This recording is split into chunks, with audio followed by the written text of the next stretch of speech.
কয়েক ঘন্টা পর রুবেন স্মিথের ডাক পড়ল আমাকে নিয়ে যাওয়ার জন্য। সে খুব তড়িঘড়ি করে আমার পিঠে চড়ে বসল। সে খুব জোরে চাবুক দিয়ে আমার পিঠে আঘাত করতে লাগলো। আমি যত দ্রুত সম্ভব দৌড়াতে লাগলাম। রাস্তাটা ছিল খুব খারাপ।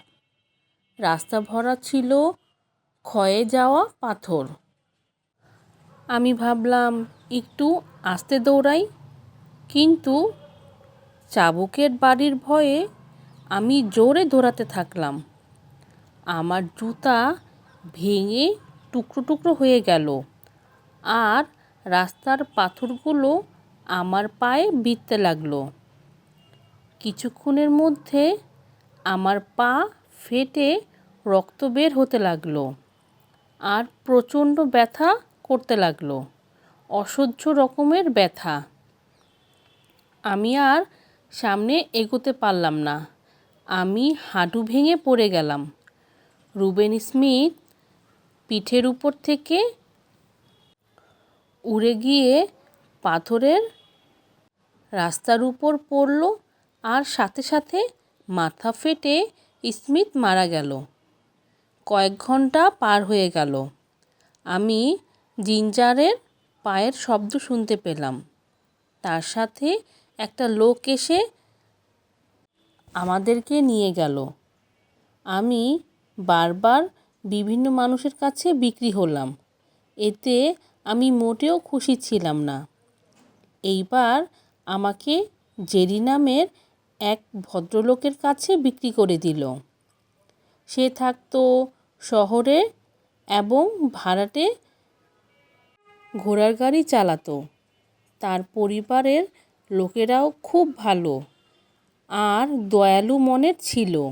প্রথম দিকে আমি শহরের রাস্তায় গাড়ি টানতে ভয় পেতাম, কিন্তু আমি এটা আস্তে আস্তে শিখে গিয়েছি।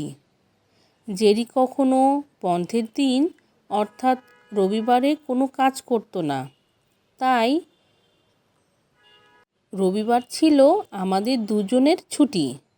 একদিন আমাদেরকে শহর ছেড়ে বেশ দূরে একটা গ্রাম্য তৃণভূমি এলাকায় যেতে হয়েছিল। আমি আবার সেই গ্রাম্যপল্লী অঞ্চল দেখতে পেয়ে খুব খুশি হয়ে গেলাম। কয়েক মাস মোটামুটি সুখেই কাটল। তারপর আমার মালিক জেরি খুব অসুস্থ হয়ে পড়ল। তার ঘোড়ার গাড়ি নিয়ে বের হওয়ার আর সেই শক্তিটুকুও ছিল না। আমাকে আবার বিক্রি করে দিল এবং খুব খারাপ সময় কাটলো আমার। তারপর মিস্টার থরোগুড নামক এক দয়ালু কৃষক আমাকে কিনে নিয়ে গেল। সে এবং তার ছেলে উইলিয়াম আমার খুব যত্ন নিল। এভাবে কয়েক মাস বিশ্রামের পর আমার পিঠের উপর চামড়ার গদি পরানো হলো। আমার শরীরের লোমগুলো খুব ঝকঝকে আর মসৃণ হয়ে গেল। আমাকে আস্তে আস্তে বাইরের ছোটোখাটো কাজে নিয়ে যাওয়া হতো। আমি আমার শরীর ও মন শক্ত করে ফিরে পেলাম। একদিন সকালে আমাকে খুব ভালোভাবে গোসল করানো হলো। চিরুনি দিয়ে ব্রাশ করা হলো আমার সারা শরীরে, আর তারপর তেল লাগানো হলো। আমি বুঝতে পারছিলাম কোনো বিশেষ ব্যাপারে আমাকে কোথাও নিয়ে যাওয়া হচ্ছে।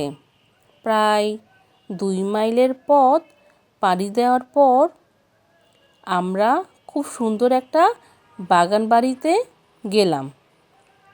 সেই বাড়িতে 3টা বোন থাকতো। তারা আমার মালিককে বলেছিল তাদের টুকটাক যাতায়াতের কাজের জন্য একটা ভালো ঘোড়া খুঁজে দেওয়ার জন্য।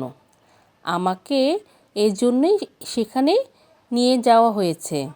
কিন্তু সেই বাড়ির 3 বোন যখন আমাকে দেখলো, তারা আমার পায়ের নিচের অদ্ভুত সাদা চিহ্ন দেখে খুব ভয় পেয়ে গেল এবং আমাকে তারা রাখতে চাইল না। কিন্তু মিস্টার থরগুড তাদেরকে খুব বুঝালো, দয়া করে আপনারা ঘোড়াটিকে সপ্তাহখানেক রেখেই দেখেন না।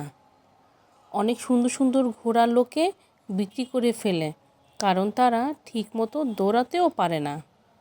এ কথা শোনার পর মেয়েরা তাদের আস্তাবল রক্ষককে ডেকে বলল আমাকে আস্তাবলে নিয়ে যাওয়ার জন্য। পরদিন সকালে সেই আস্তাবল রক্ষক চিরুনি নিয়ে আমাকে আশ্রাতে গিয়ে ফিসফিস করে বলতে লাগলো, আরে এই ঘোড়াটা ঠিক আমার ব্ল্যাক বিউটির মতো দেখতে না? সে আমাকে আরও ব্রাশ করতে লাগলো এবং গুনগুন করে কী যেন বলতে লাগলো। সে আমার দিকে মনোযোগ দিয়ে দেখতে লাগলো। তারপর সে আমার পায়ের নিচে সাদা চিহ্ন আর কপালের সাদা চিহ্ন দেখে আমাকে চিনে ফেললো এবং আনন্দের সাথে বলতে লাগলো, এটাই তো আমার ব্ল্যাক বিউটি। অবশেষে আমি একে ফিরে পেলাম।